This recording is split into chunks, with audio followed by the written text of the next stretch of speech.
तेरा अनुग्रह, तेरा अनुग्रह मेरे लिए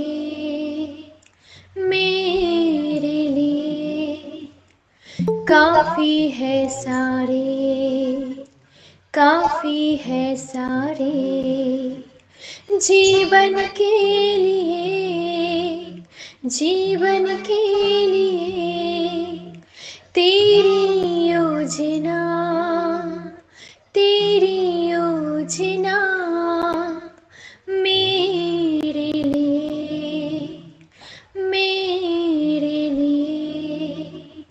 हानि की नहीं, हानि की नहीं, आशीषों की है, आशीषों की है। आमीन,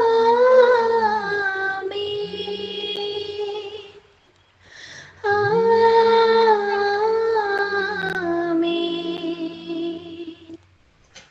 तेरा अनुग्रह मेरे लिए काफी है सारे जीवन के लिए, तेरी योजना मेरे लिए हानि की नहीं, आशीषों की है।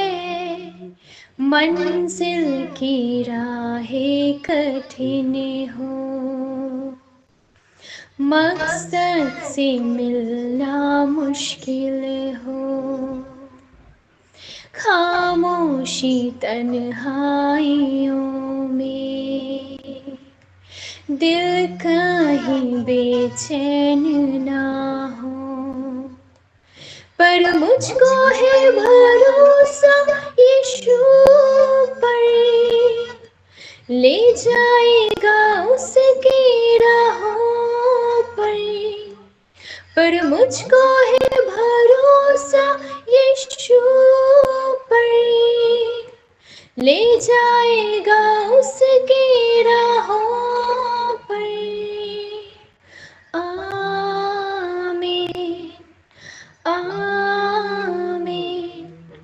सागर की गहरी डगर में कश्ती कहीं फंस न जाए, जीवन की लंबे सफर में दिशाएं बदल ही न जाए, पर मुझको है भरोसा यीशु पर, ले जाएगा उसकी राहों पर मुझको है भरोसा यीशु पर, ले जाएगा उसकी राहों पर।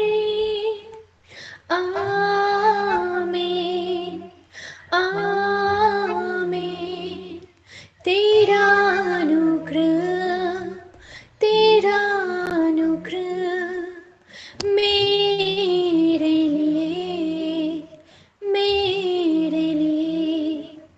काफी है सारे, काफी है सारे जीवन के लिए, जीवन के लिए तेरी योजना, तेरी योजना मेरे लिए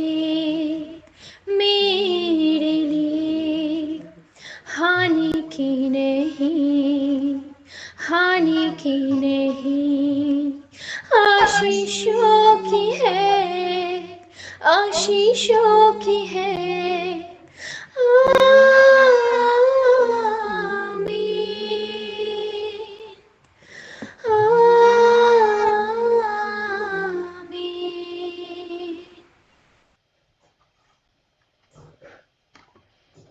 আজকে আমরা যে বিষয় নিয়ে আলোচনা করব আর সেটা হচ্ছে যে আমরা কিভাবে ঈশ্বরের রব শুনতে পারবো, আমরা কিভাবে ঈশ্বরের রব শুনতে পারবো। আজকে আমরা এই বিষয়ে আলোচনা করব। আর বাইবেলের বাক্য থেকে দেখব কিছু কিছু ঘটনা আছে যেখানে এই বিষয়ে একটু প্রকাশন দেওয়া আছে, সেখান থেকে আমরা দেখব। তাহলে প্রশ্ন হচ্ছে যে আমরা কিভাবে ঈশ্বর শুনতে পারবো। দেখো, বাইবেল, আমি যেটা বারে বারে বলি যে বাইবেল আমাদের সবসময় বাস্তব থেকে শিক্ষা দেয়। বাইবেল আমাদের সবসময় বাস্তব থেকে শিক্ষা দেয়, এটা ভালো করে মাথায় রাখবে। বাইবেল কোনোদিন আবেগের কোনো শিক্ষা দেয় না। বাইবেলে কোনো জায়গা আবেগের মধ্যে থেকে কোনো কথা লেখা নেই। যা লেখা আছে সব বাস্তব থেকে লেখা আছে। আর আমি বাস্তব খুব পছন্দ করি, আমি বাস্তববাদী লোক। আমি আবেগ একদম পছন্দ করি না, কারণ আমার জীবনে আমি যা কিছু শিখেছি বাস্তব থেকে শিখেছি। আমি আবেগ থেকে কিচ্ছু শিখিনি। আমার জীবনে কিছু ঘটেছে, আর সেই ঘটনার মধ্যে থেকে সব কিছু শিখিয়েছে আমাকে। আজকে আমরা দেখবো যে বাস্তবটা কি জিনিস, আমরা ঈশ্বরের রব কি করে শুনবো। যদি একটা প্রশ্ন করা হয়, একটা বাচ্চা শিশু তার মায়ের রব কি করে শোনে, একটা 1 মাসের বাচ্চা, একটা 2 মাসের বাচ্চা বা একটা 3 মাসের বাচ্চা, সে তার মায়ের রব কি করে শোনে, বা সে তার মাকে কি করে চেনে। কি জিনিস আছে যে বাচ্চা অন্য মায়ের কোলে চলে গেলে খুব কান্নাকাটি করে, কিন্তু নিজের মায়ের যখন কোলে আসে তখন শান্ত হয়ে যায়। ওইটুকুনি বাচ্চা, তার মধ্যে কি করে জিনিসটা আসে যে এটাই আমার মা বা এটাই আমার বাবা। ওটা অন্য কোনো কারোর কাছে গেলে পারে ওইটা বুঝতে পারে যে এটা আমার নিজের নয়, এটা অন্য কেউ। তার মানে এই জায়গাটা তৈরি হয় কি করে, দেখো বাস্তব কথা বলছি। তার মানে মায়ের সাথে বাচ্চা একটা বন্ডিং থাকে, মানে এটা শুরু থেকে হয়। যখন বাচ্চার জন্ম হয়, প্রাণ আসে তার শরীরের মধ্যে, বলছে তখন থেকে মায়ের সাথে শিশুর একটা বন্ডিং থাকে। তার মানে মায়ের দুঃখ, মায়ের কষ্ট, মায়ের জ্বালা, মায়ের যাতনা, বলছে এই সব কিছু ফিলিংসটা বলছে বাচ্চাও পায়। কারণ বাচ্চা যতদিন মায়ের পেটে থাকে ততদিন মায়ের জীবনে যা কিছু হয়, আনন্দ বলো, কষ্ট বলো, দুঃখ বলো, জ্বালা বলো, যাতনা বলো, বলছি সমস্ত ফিলিংটা বাচ্চার সাথেও অ্যাক্টিভ হয়। বাচ্চাটা এটা বুঝতে পারে, ফিল করতে পারে। আর সেই কারণে বলে বাচ্চাটা, এবং যতদিন সে মায়ের গর্ভে থাকে ততদিন সে মায়ের রব শোনে, বা মায়ের যে আনন্দের সময় মায়ের একটা যে অনুভূতি, বা দুঃখের সময় মায়ের যে একটা অনুভূতি, বা এইগুলো সে সব বুঝতে পারে। আর সেই জন্য যখন সে পৃথিবীতে যখন আসে তখন সে সেগুলোকে নিয়েই আসে। আর ও ওইগুলোকে অন্বেষণ করার চেষ্টা করে পৃথিবীতে এসে, যে ওই মানুষটা কোথায়, ওই ব্যক্তিটা কোথায়, ওই রবটা কোথায়, ওই সাউন্ডটা কোথায়, যেটা আমি এতদিন এক জায়গা থেকে শুনছিলাম, বা যেটা আমি এক জায়গায় এতদিন থেকে আমি অনুভব করছিলাম। আমি ওটাকে চাই, আমি ওটাকে পেতে চাই, কারণ ওটা আমার এতদিন আমার সাথে ওটা মিশে গেছে। এতদিন ওর সঙ্গে থেকেছি বলে ওটা আমার একটা অভ্যেসের মধ্যে, একটা রক্তের সাথে মিশে গেছে। তাহলে এই ব্যক্তিটাই সেই ব্যক্তি যার সাথে আমি একদিন সময় কাটিয়েছিলাম, বা যার গর্ভে আমি একদিন ছিলাম। তাহলে সেই বাচ্চা যখন পৃথিবীতে আসে সে এগুলোকে অন্বেষণ করে, আর যখন সেটা পায় ও সেটাকে ভালোবাসে, প্রেম করে। উল্টো দিক থেকে বাইবেল বলছে যে ঈশ্বর, তিনি আমাদেরকে জন্ম দিয়েছে। জানি ঈশ্বর আমাদের কিভাবে জন্ম দিয়েছে, কথা লেখা আছে প্রথম পিতর 1:23। পড়ো বাক্যটা পড়ো। কারণ তোমরা ক্ষয় বীর্য হইতে নয়, কিন্তু অক্ষয় বীর্য হইতে ঈশ্বরের জীবন্ত চিরস্থায়ী বাক্য দ্বারা পুনর্জাত জন্ম হয়েছে। হ্যাঁ, তার মানে কারণ তোমরা অক্ষয়, ক্ষয়নীয় বীর্য হইতে নয় কিন্তু অক্ষয় বীর্য হইতে ঈশ্বরের জীবন্ত চিরস্থায়ী বাক্য দ্বারা পুনর্জাত হয়েছে। তার মানে বলছে যে ঈশ্বরের কাছে, বা ঈশ্বর যেটা সৃষ্টি করেছেন সেটা কোনোদিন ক্ষয় হতে পারে না, বা সেটা ক্ষয় হবার জন্য করেনি। তার মধ্যে মানুষ সব থেকে উত্তম সৃষ্টি, তিনি মানুষকে ক্ষয় হবার জন্য সৃষ্টি করেনি। কিন্তু মানুষ নিজে থেকে নিজে বলছে সে ক্ষয় হবার জায়গা চলে গেছে, এখানে ঈশ্বরের কোনো হাত ছিল না। ঈশ্বর মানুষকে অমর তৈরি করেছিল, যে তুমি অমর হয়ে থাকবে। কিন্তু মানুষ সেই জায়গাটাকে বাতিল করে নিজের একটা জায়গা তৈরি করেছে, আর সে নিজে থেকে নিজে বলছে অক্ষয় থেকে ক্ষয়নীয় জায়গা পা দিয়েছে। তাহলে বলছে ঈশ্বরের বাক্য, ঈশ্বর তো বাক্যের দ্বারা সবকিছু তৈরি করেছে। বীর্য মানে বাক্য। তার মানে ঈশ্বর শুরু থেকে যা কিছু করেছে বাক্যের মধ্যে দিয়ে করেছে। তাহলে ঈশ্বর বাক্যের মধ্যে থেকে মানুষ তৈরি করেছে। প্রথম পিতর 1:23। প্রথম পিতর 1:23। প্রথম পিতর 1:23, ব্যাপারটা ভালো করে বোঝো। ঈশ্বর যা কিছু তৈরি করেছে সেটা ক্ষয়নীয় নয়, এটা অক্ষয়। আমাদের মানুষ হচ্ছে উত্তম সৃষ্টি। তিনি মানুষকে ক্ষয় নেওয়ার জন্য তৈরি করেনি, তিনি মানুষকে অমর থাকার জন্যই তৈরি করেছিলেন। এটাই তার প্ল্যান ছিল, যে মানুষ সারা জীবন অমর হয়ে থাকবে, সে নরকে যাবে না, সে মৃত্যু দেখবে না। কিন্তু বাইবেল বলছে যে মানুষ নিজে থেকে একটা পথ বেছে নিয়েছে, তার মানে সে নিজের ধ্বংস নিজে করেছে, এখানে ঈশ্বরের কোনো হাত ছিল না। আর সে সেই জায়গাটা বেছে নিতেই বলছে ঈশ্বর থেকে সে পৃথক হয়ে গেছে, তার মানে ক্ষয়নীয় জায়গা চলে গেছে। কিন্তু বাইবেল বলছে যে ঈশ্বর পূর্ণ জন্ম, নতুন জন্ম দিয়েছে আবার মানুষকে। যে ভুলটা প্রথম মানুষ করেছিল, বলছে দ্বিতীয় মানুষটা এসে সেই ভুলটাকে সংশোধন করেছে, কারেকশন করেছে। আর কিভাবে করেছে দেখো এখানে বলছে, কারণ তোমরা ক্ষয়নীয় বীর্য হইতে নয় কিন্তু অক্ষয় বীর্য হইতে ঈশ্বরের জীবন্ত চিরস্থায়ী বাক্য দ্বারা পূর্ণজাত হয়েছে। ঈশ্বরের জীবন্ত, এই অধ্যায় লাস্ট একদম 25 পদে লেখা আছে যে ঈশ্বরের বাক্য কখনোই ধ্বংস হয় না বা হবে না, তার বাক্য অনন্তকাল স্থায়ী। ঠিক আমরা 23 পড়ছি, 25-এ লেখা আছে।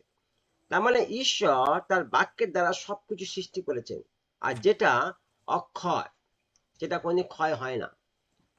তাহলে বলছে যে একটা বাচ্চার সাথে একটা মায়ের জন্য বন্ডিং থাকে, ঠিক তেমনি একদিক থেকে বলছে ঈশ্বরের বাক্যের সাথে যদি আমাদের বন্ডিং থাকে, জন্মগত ভাবে বলছে নতুন জন্ম হয়েছি, তার মানে আমি জন্ম নিয়েছি পৃথিবীতে বাক্যের মধ্যে থেকে। তাহলে এই যে জন্ম নিয়েছি আর এই যে প্রসেসিং এর মধ্যে আমি কি ঈশ্বরকে চিনতে পারছি না? আমি কি ঈশ্বরের স্বভাব, ঈশ্বরের গুণ, ঈশ্বরের কালচার, ঈশ্বরের পরিকল্পনা, ঈশ্বরের প্ল্যান আমি কি বুঝতে পারছি না? যদি বুঝতে পারছি তাহলে একটা বন্ডিং আছে আমার সাথে, আর আমি এটা অনুভব করতে পারছি ঈশ্বর কি পছন্দ করে কি পছন্দ করে না, ঈশ্বর কিভাবে কথা বলে কিভাবে কথা বলে না, ঈশ্বরের কাজ কিরকম বা ঈশ্বর কিভাবে কাজ করে, ঈশ্বর কখন কিভাবে কি মোমেন্টে কি করেন, আমরা এগুলো বুঝতে পারবো। বাইবেল বলছে ঈশ্বর তার মানুষ বা তার সৃষ্টি করা লোকের সাথে তিনি কথা বলেছেন, তিনি তার প্ল্যান জানিয়েছেন, তিনি তার ইচ্ছাকে প্রকাশ করেছেন তার মানুষ, তার সৃষ্টি করা মানুষের কাছে। তার মানে এখনো সেই জিনিসটা আছে, এখনো ঈশ্বর একই প্ল্যানে কাজ করে। এখনো ঈশ্বর চায় আমি মানুষের সাথে কথা বলি, আর মানুষ যেন আমার ব্যাপারটা বুঝতে পারে, আমার ইচ্ছাটা বুঝতে পারে, আমার পরিকল্পনা বুঝতে পারে। বাইবেল বলছে প্রথম ঈশ্বর মানুষের সাথে কথা বলেছে, মানুষ ঈশ্বরের সাথে কথা বলেনি, এটা বাইবেল কোট করছে। আদি পুস্তক 3 অধ্যায় লেখা আছে, 8 থেকে 9 পদে পড়লে দেখতে পাবো আমরা যে ঈশ্বর প্রথম মানুষের সাথে কথা বলেছে। মানুষ ঈশ্বরের সাথে প্রথমে কথা বলেনি, ঈশ্বর কথা বলেছে। এটা বরাবরই বাইবেল প্রকাশ করেছে যে ঈশ্বর প্রথম মানুষের সাথে কথা বলেছে, মানুষ কথা বলতে যায় না ঈশ্বরের সাথে। প্রবলেমটা এই জায়গাটাই।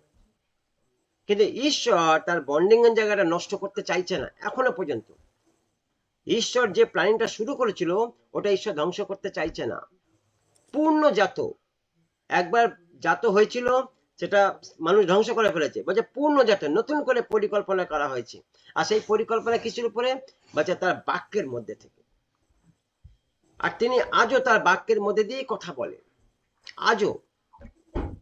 বলে ঈশ্বর অ্যান্সার 3 বার বা 3 রকম ভাবে কথা বলেন, একবার হ্যাঁ, একবার না, আর নাহলে অপেক্ষা করো। এইভাবে তার অ্যান্সার আছে, যেটা হ্যাঁ হ্যাঁ বলবেন, যেটা না না বলবেন, আর যেটা তিনি কিছু পরিকল্পনা করছে সেটাকে বলছে অপেক্ষা করো, ওয়েট করো। দেখো প্রথম যোহন 1:13, না শুধু যোহন 1:13 বলছে তাহার রক্ত হইতে নয়, মাংসের ইচ্ছা হইতে নয়, মানুষের ইচ্ছা হইতে নয়, কিন্তু ঈশ্বর হইতে জাত। তাহারা, তাহারা মানে কারা? আমরা যেখানে বসে আছি, আর যারা শেষ দিনে ঈশ্বরের মণ্ডলীর সাক্ষাতে দাঁড়াবে, তারা যারা এই পৃথিবী থেকে জয় করে যাবে, তারা, তার মধ্যে আমরা এই প্রসেসিং এর মধ্যে আছি। আর যারা চলে গেছে তাদের কথা বলা হয়েছে। তাহলে বলছে তারা কিরকম? রক্ত হইতে নয়, মাংসের ইচ্ছা হইতে নয়, মানুষের ইচ্ছা হইতে নয়, কিন্তু ঈশ্বর হইতে জাত। দেখো এই জায়গাটা বাইবেল বারে বারে কোট করছে, ঈশ্বর হইতে জাত। আচ্ছা ঈশ্বর হইতে কিভাবে জাত হবে? ঈশ্বর হইতে কিভাবে জাত হবে? বলছে একটা জিনিস আছে, বলছে বাক্য। আমরা বারে বারে এই কথা সবাইকে বলি যে যতটা পারো ঈশ্বরের বাক্যকে পড়ো ব্যক্তিগতভাবে। 1:1 একটা সম্পর্ক থাকতে হবে প্রভুর সাথে। মন্ডলীর সাথে আছে, পাস্টারের সাথে আছে, সব ঠিক আছে, কিন্তু প্রভুর সাথে একটা 1:1 সম্পর্ক থাকতে হবে ব্যক্তিগতভাবে। তুমি আর প্রভু, ওখানে আর কেউ থাকবে না, প্রভু ওখানে ব্যক্তিগত কেউ থাকবে না। এই জায়গাটা বলছে প্রভু দেখতে চাইছে। কিন্তু বেশিরভাগ ক্ষেত্রে বলছে আমরা সব ঘেটে ঘ করে দিচ্ছি। এত আমাদের বুদ্ধি হয়ে গেছে, এত আমাদের জ্ঞান হয়ে গেছে, এত আমরা জেনে গেছি যে আমরা যেটা করা সেটা করছি না, যেটা না করা সেটা করে বসছি। আর সেই জন্য বলছে ধীরে ধীরে ধীরে ধীরে বলছে ঈশ্বরের রব মানুষ শুনতে পাচ্ছে না, হারিয়ে যাচ্ছে। মানুষের কালচার, মানুষের কথা, মানুষের স্বভাব, মানুষের দৃষ্টিভঙ্গি, মানুষের শোভন সব আস্তে আস্তে অন্যরকম হয়ে যাচ্ছে। আর সেই জন্য ঈশ্বর বলছে মানুষের সাথে কথা বলতে পারছে না। বা যেটা পুরাতন নিয়মে ছিল, বা যে নতুন নিয়মে এখন একই জায়গায় আমরা দাঁড়িয়ে আছি। আর সেই জন্য ঈশ্বরের রব শোনার জায়গাটা বলছে ক্লিয়ার নয়, পরিষ্কার নয়। বেশিরভাগ জায়গায় কোনো না কোনো জায়গায় গন্ডগোল আছে। আর যারা এখন এটাকে নিয়ে যারা খুব মানে তথ্য করছে বা পরীক্ষা করছে বা এটাকে নিয়ে আলোচনা করছে, বলছে তারা একটা অনেক কিছু ইতিহাস ঘেটে বার করছে। ওই বই ঘাটছে, ওই ইতিহাস ঘাটছে, ওখানে খবর নিচ্ছে, সেখানকার খবর নিচ্ছে, এই করে করে একটা ঘটনা নিয়ে তারা একটা তথ্য বার করছে। কিন্তু বলছে এটা তো হয়ে গেছে, এগুলো পাস্ট টেন্স, এগুলো হয়ে গেছে। কিন্তু এখনকার কথা বলছে। এখন কি ঈশ্বর কথা বলতে পারে না? এখন কি ঈশ্বর কথা বলতে চায় না? বা এখনকার ঈশ্বর আমাদের বিষয়ে কি উনি চিন্তা ভাবনা করছেন না? যেটা হয়ে গেছে সেটা তো হয়ে গেছে, আমি এখনকার কথা বলছি। বলছে হ্যাঁ, কেন বলতে পারে না? 100% বলতে পারে। এখন ঈশ্বরের সেই ইচ্ছা, সেই পরিকল্পনা রয়েছে। তিনি এখনো বলছে চেয়ে আছেন তার মণ্ডলীর দিকে। যদি তার মণ্ডলী একবার তার কাছে তার ইচ্ছাকে প্রকাশ করে, তাহলে ঈশ্বরও তার ইচ্ছা তার কাছে প্রকাশ করবে। দেখো যাকব 1:18 বলছে, তিনি নিজ বাসনা সত্যের বাক্য দ্বারা আমাদিগকে জন্ম দিয়েছেন। নিজ বাসনা, এটা ঈশ্বরের ইচ্ছা। তিনি যা কিছু করেছেন নিজের স্বইচ্ছা প্ল্যান করেছেন, আমি এটা করব। তার জন্য কারোর কাছে পরামর্শ করেনি। পিতা পুত্র পবিত্র আত্মা একই ঈশ্বর, তারা তিনজন একইভাবে সব কাজ করে। পিতা ছাড়া পুত্র কিছু না, পুত্র ছাড়া পবিত্র আত্মা কিছু না, তিনজনই একসাথে প্যারালালি কাজ করছে। তাহলে বলছে এটা তাদের ইচ্ছা, পিতা পুত্র পবিত্র আত্মার ইচ্ছা। তিনি নিজ বাসনা সত্যের বাক্য দ্বারা আমাদেরকে জন্ম দিয়েছেন, যেন আমরা তাহার সৃষ্টি বস্তু সকলে এক প্রকার অগ্রিমাংশ হই। এটা ঈশ্বরের ইচ্ছা। অগ্রিমাংশ মানে ফার্স্ট, একদম ফার্স্ট লেভেলে আমরা থাকবো।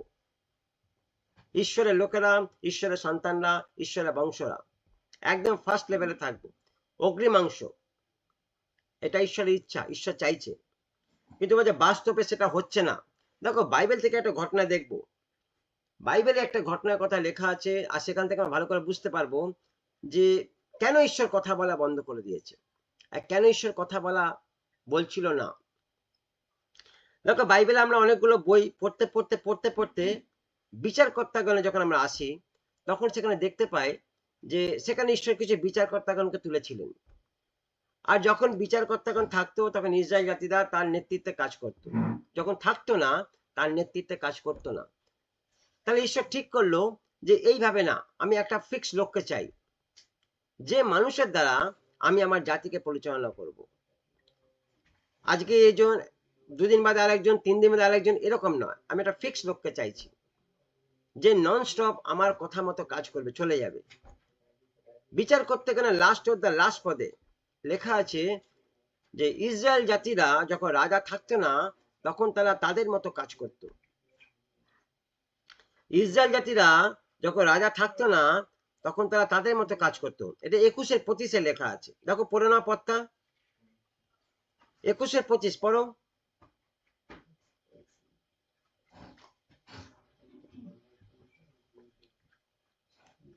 বিচারকর্তাগণ 21-25 পড়ো। 21-25 বলছে, তৎকালে ইসরায়েল হ্যাঁ রিঙ্কি পড়ো।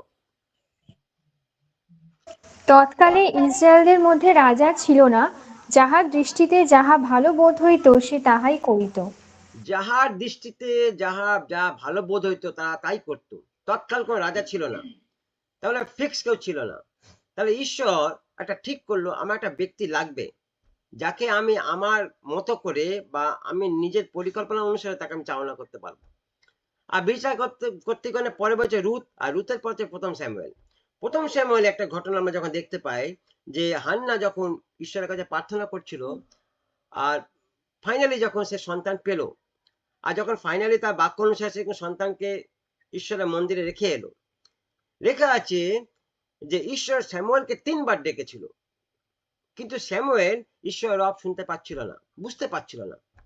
আর এলি ভাববাদী তখন অনেক বয়স্ক হয়ে গেছে, তারও দৃষ্টিকোণ বা তার শোনার বা ক্ষমতাটা অনেক ক্ষীণ হয়ে গেছে, কমে গেছে, আর সেও ঈশ্বর রবকে বুঝতে পারছে না। দেখো ওই ঘটনাটা পড়ছি আমরা, প্রথম স্যামুয়েল 3 অধ্যায় 1 থেকে 10 পদ।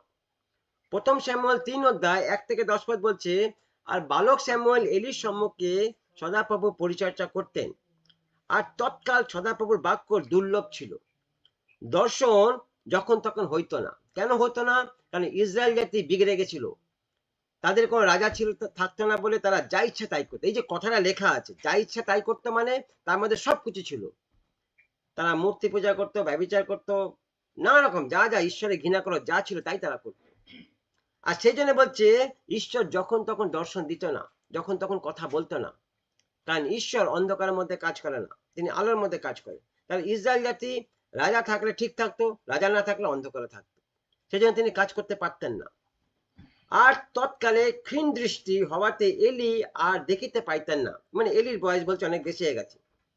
বলছে একদিন এলি স্বস্থানে শয়ন করিয়া আছে, ঈশ্বরের প্রদীপ নির্মাণ হয় নাই, এবং ঈশ্বরের সিন্ধুকের যে স্থান ছিল স্যামুয়েল সেই স্থানে অর্থাৎ সদাপ্রভুর মন্দিরের মধ্যে শুয়ে আছেন। তার মানে বলছে 3টে লেভেল ছিল মন্দিরের মধ্যে, বাইরে একটা অংশ, মাঝের একটা অংশ, আর একদম শেষে একটা মহাপবিত্র স্থান। তাহলে বলছে স্যামুয়েল ঈশ্বরের ঘিয়েতে থাকতো, সে সেখান থেকেই সে শুরু করেছে তার ঈশ্বরের কাজের যে যাত্রা। তাহলে বলছে যে স্বস্থানে ঈশ্বরের প্রদীপ নির্মাণ হয়নি, আর ঈশ্বরের সিন্ধু যে স্থানে ছিল স্যামুয়েল সেই স্থানে অর্থাৎ সদাপ্রভু মন্দিরের মধ্যে শুয়ে আছেন। এমন সময় সদাপ্রভু স্যামুয়েলকে ডাকিলেন, আর তিনি উত্তর দিলেন, এই যে আমি। পরে তিনি এলির নিকটে দৌড়িয়ে গিয়ে কইলেন, এই যে আমি, আপনি তো আমাকে ডেকেছেন। তার মানে ডেকেছে আর একজন, গেছে আরেকজনের কাছে। কে ডেকেছে? বলছে ঈশ্বর ডেকেছে। তিনি স্যামুয়েলকে স্যামুয়েল নাম ধরেই ডেকেছে, অন্য নাম ধরে ডাকেনি। আর সেই জন্য স্যামুয়েল বুঝতে পেরেছে, আর সে দৌড়ে গেছে এলির কাছে, আর সে মনে করছে আমাকে এলি ডাকছে, কারণ তার মা এলির একটা পরিচয় দিয়েছিল তাকে, যে ইনি ঈশ্বরের লোক, ইনি ভাববাদী, ইনি ঈশ্বরের সেবা করেন, তোমাকে এনার আন্ডার থাকতে হবে, আর তুমি এনার কাছেই সবকিছু, তোমার শিক্ষা দীক্ষা যা কিছু এনার থেকে শুরু হবে, তুমি ইনি যা বলবেন তাই করবে। আর ও এটাই মাথায় ছিল যে কেউ যদি ডাকতে পারে উনি ডাকতে পারেন, কারণ ওনার ঘর আর স্যামুয়েলের ঘর কাছাকাছি ছিল। আর ও দৌড়ে দৌড়ে যতবার ডাকছে ততবার চলে যাচ্ছে এলির কাছে। দেখো এখানে একবার ডেকেছে আর এলির কাছে গেছে, আর এলি বলছে পরে সদাপ্রভু পুনর্বার, আচ্ছা তখন তিনি আমি ডাকে নেই, এলি বলল আমি ডাকিনি, তুমি ফিরে গিয়ে শয়ন করো। তার মানে এলি ভাবছে হয়তো কোনো কিছু স্বপ্ন দেখেছে বা কিছু ভুল একটা ব্যাপার দেখেছে হয়তো, তুমি যাও গিয়ে ঘুমিয়ে পড়ো, বাচ্চা ছেলে। পরে সদাপ্রভু পুনর্বার ডাকিলেন, স্যামুয়েল তাহাতে উঠিয়া এলি নিকটে গিয়ে কইলেন, এই যে আমি, আপনি তো আমাকে ডাকিয়াছেন। তিনি উত্তর করিলেন, বৎস আমি ডাকি নাই, তুমি ফিরিয়া গিয়ে শয়ন করো। সেই সময় স্যামুয়েল সদাপ্রভুর পরিচয় পায়নি। এটা এখানে বলছে সেই সময় স্যামুয়েল সদাপ্রভুর পরিচয় পায়নি। এই যে পরিচয় পাবার যে বিষয়টা, যেটা বলছিলাম বন্ডিং, সন্তানের সাথে মায়ের একটা বন্ডিং, ঈশ্বরের বাক্যের সাথে মন্ডলী একটা বন্ডিং, এই যে সম্পর্কটা, এটাকে বলছে পরিচয়। জানো পরিচয় মানে কি? বাইবেলে পরিচয় যে কথাটা লেখা আছে শব্দটা, এটা খুব সুন্দর মিনিং আছে। জানো পরিচয় মানে কি? তার মানে পরিচয় মানে আমার সমস্ত কথাটা বলতে হবে, আমার নাম, বাবার নাম, অ্যাড্রেস, আমার স্থান, আমার বাড়ি কোথায়, সমস্ত কথাটা বলতে হবে। এটা একটা পরিচয় যে আমি অমুক ব্যক্তি, আমি অমুক ব্যক্তির সন্তান, আমার এই স্থান, আমি এখানে থাকি, এখানে আমার বাড়ি আছে। তার মানে বলছে সম্পূর্ণ জিনিসটাকে জানা বা সম্পূর্ণ জিনিসটাকে বলা। আর এখানে বলছে স্যামুয়েল ঈশ্বরের পরিচয় পায়নি, তার মানে ঈশ্বরকে সম্পূর্ণভাবে জানতে পারেনি বা তাকে জানানো হয়নি। আর সে সেই জন্যে ঈশ্বরের রবকে বুঝতে পারছে না, ঈশ্বরের রবকে শুনতে পাচ্ছে না। আর সে বারে বারে ভাবছে এটা কোনো মানুষের রব, কোনো মানুষ আমাকে ডাকছে।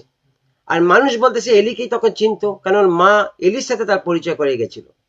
আর সে দৌড়ে দৌড়ে এলির কাছে চলে যাচ্ছে, আপনি কি আমাকে ডেকেছেন? আপনি কি আমাকে ডেকেছেন? দুবার এলি বলল, না না, আমি তোমাকে তুমি চলে যাও। তৃতীয়বার দেখুন কি হচ্ছে।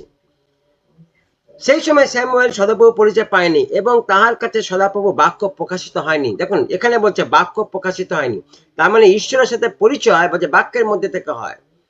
আমি যতটা বাক্যের সাথে আমার বন্ডিং থাকবে, আমি তত ঈশ্বরের কাছে বা ঈশ্বরের বিষয়গুলো আমি জানতে পাবো। তাহলে বলছে বাক্যের সাথে একটা পরিচয় আছে। তাহলে এখানে বলছে ঈশ্বরের বাক্যের মধ্যে প্রকাশিত হয়নি। পরে সদাপ্রভু তৃতীয়বার সদাপ্রভুকে ডাকিলেন, স্যামুয়েলকে ডাকিলেন। তাহাতে তিনি উঠিয়া এলির নিকটে গিয়া কহিলেন, এই যে আমি, আপনি তো আমাকে ডাকিয়েছেন। তখন এলি বুঝলেন সদাপ্রভু বালককে ডাকিতেছেন। তার মানে এলিও এটা বুঝতে পারেনি। এলির কি প্রবলেম ছিল? স্যামুয়েল তো ছোট শিশু ছিল, সে না প্রকাশিত, সে পরিচয় পায়নি, সে বাক্যের কাছে তার কাছে প্রকাশিত হয়নি। তাহলে এলির কি প্রবলেম ছিল? এলি কেন পায়নি? তাহলে বলছে এলির তখন ভালো বয়স হয়ে গেছিল, ক্ষীণ দৃষ্টি। এমন একটা জায়গায় এলি বয়স হয়ে গেছিল যে কোনো কিছু অবজার্ভ করা বা নেবার মতন ক্যাপাসিটি বা শক্তি তার ছিল না। অনেকক্ষণ তাকে বুঝতে হতো বিষয়গুলোকে। কোনো কথা বললে তাকে ভালো করে শুনতে হতো, তারপর তিনি উত্তর দিতে পারতেন। সঙ্গে সঙ্গে ব্যাপারগুলো তিনি ডিল করতে পারতেন না। আর সেজন্য এলি এখানটা ঈশ্বরের ভয়েসটাও সেও বুঝতে পারছে না। একটা বালক বারে বারে এসে বলছে, আর এলিও বারে বারে বলছে, না আমি বলিনি, তুমি গিয়ে ঘুমিয়ে পড়ো। তৃতীয়বার যখন এসে বলেছে, দেখো এলি এখানে বলছে। পরে সদাপ্রভু তৃতীয়বার স্যামুয়েলকে ডাকলেন। তাহাতে তিনি উঠিয়া এলির নিকটে গিয়া কহিলেন, এই যে আমি, আপনি কি আমাকে ডাকিয়াছেন? এই যে আমি, আপনি কি আমাকে ডাকিয়াছেন? তখন এলি বুঝলেন সদাপ্রভু বালককে ডাকিয়াছেন বা ডাকিতেছেন। কেন বুঝলেন? কেন হান্না এসে এলিকে স্যামুয়েলের সমস্ত ঘটনা বলে গেছিল, যে আমি এই সন্তানকে ঈশ্বরের কাছ থেকে চেয়ে পেয়েছি, এটা আমি এমনি এমনি পাইনি। আর আমি ঈশ্বরকে কমিটমেন্ট করেছি যে এই বাচ্চাকে আমি তাকে গিফট করব বা তার উদ্দেশ্যে আমি তাকে দিয়ে দেব। আর সেই জন্য আমি আজকে সেই বাচ্চাকে আমি নিয়ে এসেছি। তার দুধ খাবার বয়স চলে গেছে, এবার ঈশ্বরে গিয়ে তার থাকার বয়স হয়েছে। সেই জন্য আমি এই বাচ্চাকে আপনার কাছে নিয়ে এসেছি। আজ থেকে এই বাচ্চা আপনার কাছেই থাকবে, আর একে আপনি ঈশ্বরের শিক্ষাতে বৃদ্ধি করুন, বড় করুন। তাহলে এর মধ্যে ঈশ্বরের পরিকল্পনা আছে। আর যখন এটা এলি বুঝতে পারলো যে বারে বারে বাচ্চাটা দৌড়ে দৌড়ে আসছে, তার মানে নিশ্চয় এটা একটা ঈশ্বরের পরিপ্লান। এইবার এলি বলছে যে না না, আমি ডাকিনি, এটা ঈশ্বরের রব। তাহলে এলি এবার কি প্ল্যান করছে? এলি বলছে, পরে সদাপ্রভু তৃতীয়বার স্যামুয়েলকে ডাকলেন। তাহাতে তিনি উঠিয়া এলির নিকটে গিয়া কহিলেন, এই যে আমি, আপনি তো আমাকে ডাকিয়াছেন। তখন এলি বুঝলেন সদাপ্রভু বালককে ডাকিয়াছেন। অতএব এলি স্যামুয়েলকে কহিলেন, তুমি গিয়া শয়ন করো। যদি তিনি তোমাকে ডাকেন তবে বলিও, হে সদাপ্রভু, আপনার দাস শুনিতেছে। তখন স্যামুয়েল গিয়ে স্বস্থানে শয়ন করিলেন। পরে সদাপ্রভু আসিয়া দাঁড়াইলেন এবং অন্যবারে ন্যায় ডাকিয়া কহিলেন, স্যামুয়েল, স্যামুয়েল।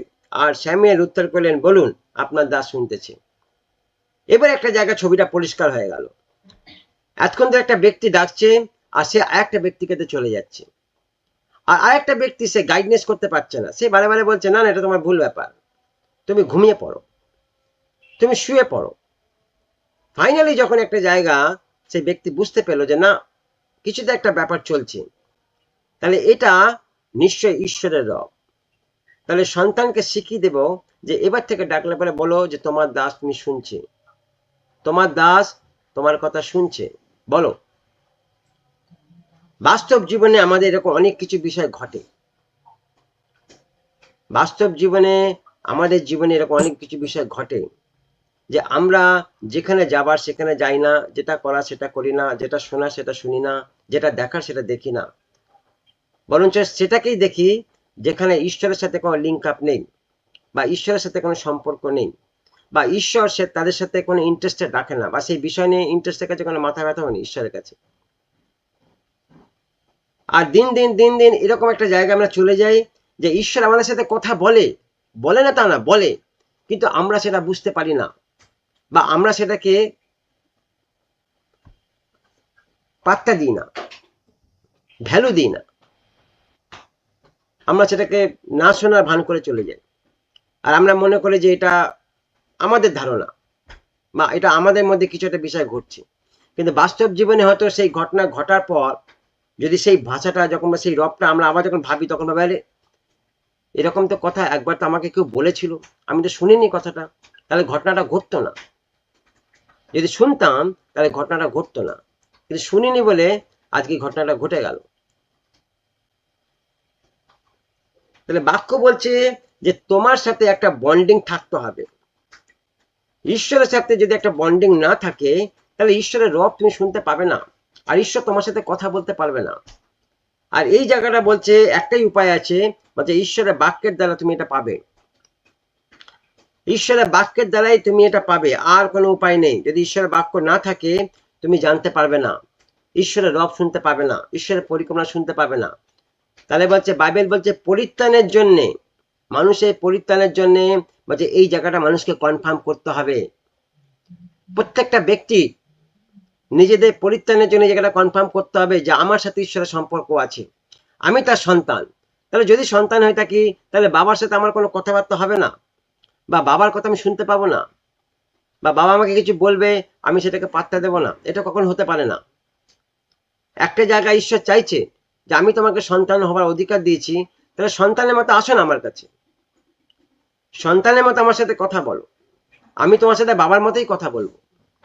যেরকম একটা বাবা তার সন্তানের সাথে কথা বলে, আমি ঠিক সেইভাবে তোমার সাথে কথা বলবো। তাহলে এই যে বন্ডিংটা বলছে এটা হচ্ছে না, কোন একটা জায়গা বলছে আমরা বুঝতে পারছি না, বা আমরা গ্রহণ করতে পারছি না। কোন একটা জায়গায় কিছুতে একটা গন্ডগোল আছে, আর সেই গন্ডগোলটা আমরাই তৈরি করেছি, আমরাই পাকিয়েছি, আমরাই ওটাকে টেনে নিয়ে এসেছি। আর সেই জন্য আমাদের কাছে ওইগুলো বেশি ইম্পর্টেন্ট হয়ে গেছে। ঈশ্বরের বিষয়গুলো যত না ইম্পর্টেন্ট তার থেকে বেশি ইম্পর্টেন্ট ওইগুলো হয়ে গেছে। আর সেই জন্য আমাদের কাছে ঈশ্বরের সব জায়গাগুলো সব শাট আপ হয়ে যাচ্ছে, সব দরজা বন্ধ হয়ে যাচ্ছে। যেগুলো যেগুলো আমাদের জীবনে হওয়া উচিত, করা উচিত, সেগুলো আমাদের জীবনে হচ্ছে না, ওগুলো সব ক্লোজ হয়ে যাচ্ছে। শয়তান ওগুলোকে সব পট্টি ফেলে দিচ্ছে, আর আমরা ওগুলো দেখতে পাচ্ছি না। দেখো প্রথম যোহান 5:20 বলছে, প্রথম যোহান 5:20 বলছে আমরা আরো জানি যে ঈশ্বরের পুত্র এসে আমাদের বুঝবার শক্তি দিয়েছেন। আরে 100% দিয়েছে, এটা আমরা জানি, যেন সত্য ঈশ্বরকে আমরা জানতে পারি। উদ্দেশ্য একটাই, সত্য ঈশ্বরকে জানার দরকার আছে, তার পরিচয় জানার দরকার আছে, তার সাথে একটা ব্যক্তিগত সম্পর্কের দরকার আছে। এমন একটা জায়গা তুমি নিজেকে তৈরি করো যাতে ঈশ্বরের কাছে দাঁড়াবার সময় তুমি লজ্জিত না হও। শেষ দিনে বলছে, দাঁড়াতে সবাইকে হবে, এটা ফাইনাল কথা, কিন্তু দাঁড়াবার সময় তুমি লজ্জিত না হও। পুত্র বলে গেছে, আর আমরা জানি যে ঈশ্বরের পুত্র এসে আমাদের বুঝবার শক্তি দিয়েছে। আরে 100% দিয়েছে। আর বলছে সেই সত্য ঈশ্বরকে আমাদের জানতে পারি, যিনি সত্য ঈশ্বর আমরা তার সঙ্গে যুক্ত। দেখো এটাও কনফার্ম করছে, অর্থাৎ পুত্র যীশু খ্রিস্টের সঙ্গে যুক্ত, মেনশন করে দিচ্ছে তিনি সত্য ঈশ্বর এবং তিনি অনন্ত জীবন। যদি যুক্ত আছি তাহলে অনন্ত জীবনে আছি, আর যদি অনন্ত জীবনে আছি তাহলে অনন্ত জীবনের বিষয়ে জানার বিষয়টা আমাদের কাছে আছে। দরজা খোলা আছে, ঈশ্বর দরজা বন্ধ করেনি, স্বর্গের দরজা খোলা আছে। অনন্ত জীবনে জানার বিষয় বলছে দরজা খোলা আছে। জানো যিনি তোমাকে অনন্ত জীবন দেবে তার সাথে তোমার কোনো সম্পর্ক থাকবে না, তুমি তার সাথে ফেলোশিপ করবে না, তোমার সাথে তার কোনো কথাবার্তা থাকবে না, কোনো আলোচনা থাকবে না, এটা কখনো হতে পারে না। তাহলে তো কোনো একটা জায়গায় আমরা স্বার্থপর হয়ে যাচ্ছি, কোন একটা জায়গা আমরা আমাদের স্বার্থ বুঝে নিচ্ছি। প্রভু এরকম ভাবে কাজ করতে চাইছে না, আর প্রভু এইভাবে কাজ করে না। প্রভু একটা সরল ভাবে কাজ করতে চাইছে, আর তিনি সরল ভাবেই কাজ করছেন, তার কাজে কোনো টেরা ব্যাকা নেই। কিন্তু কোন একটা জায়গা আমরা ওটাকে জিলিপির প্যাচের মধ্যে পেঁচিয়ে দিয়েছি।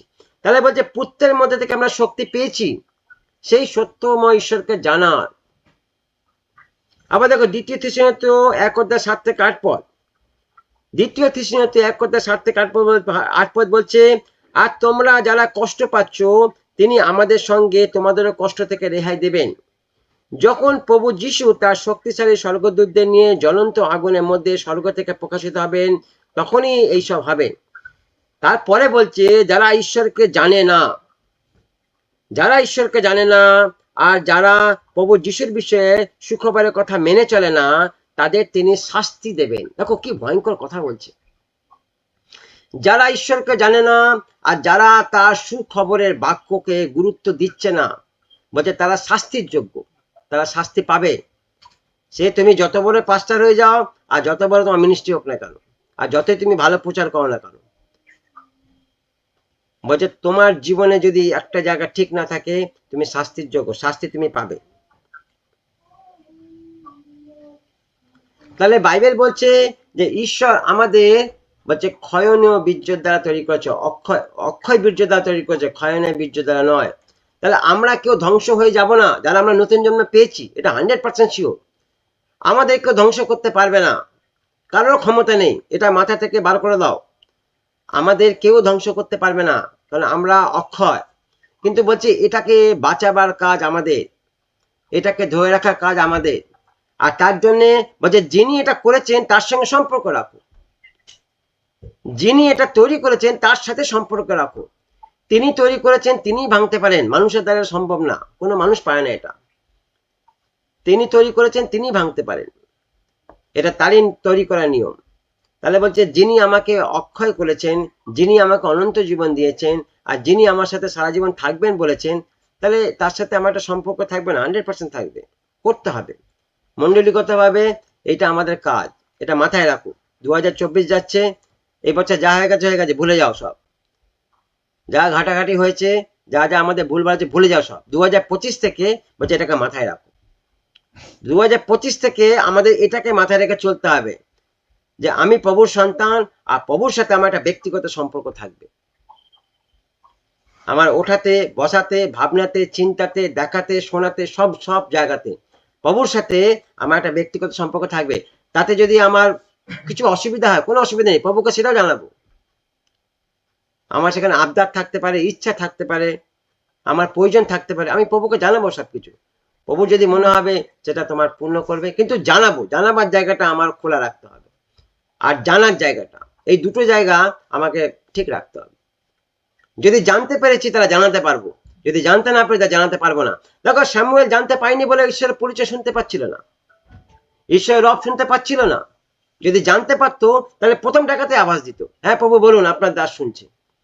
কিন্তু সে জানতে পারেনি বলে সে বুঝতে পারেনি ঈশ্বরের রব কিরকম। তাহলে জানার জায়গা ঠিক থাকলে পরে জানাবার জায়গাও ঠিক থাকবে। তাহলে প্রথমে জানতে হবে, ঈশ্বরের পরিচয় নেওয়ার দরকার আছে, আর নিজের পরিচয় ঈশ্বরের কাছে ওপেন রাখো, খোলাখুলি রাখো। বুঝতে পারছি আমরা?